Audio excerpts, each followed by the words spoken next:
অনেক হয়েছে, আর না। কাল থেকে আমার লাইফের নিউ চ্যাপ্টার শুরু হবে। এখন থেকে আর লেট হতে না, আমাকে ফাস্ট হতে হবে।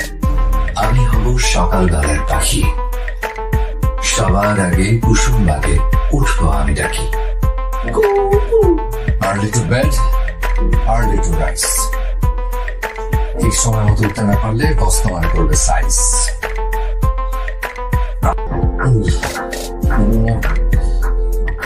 আচ্ছা ঘুমাবোই না, ঘুম উঠতে পারবো না।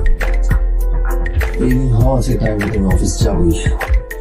ওকে, আমি হয়েছি সকালবেলার পাখি, সবার আগে কুসুম বাগে উঠেছে আমি ডাকি। তোর ওটা আমার কই, ঘুমাই তো নাই। জি, আপনারা কি আজকে বাসে কার কাঁধে মাথা রেখে ঘুমাইতে আসছেন? এটা কি আশরাফ টিভি নিউজ নাকি?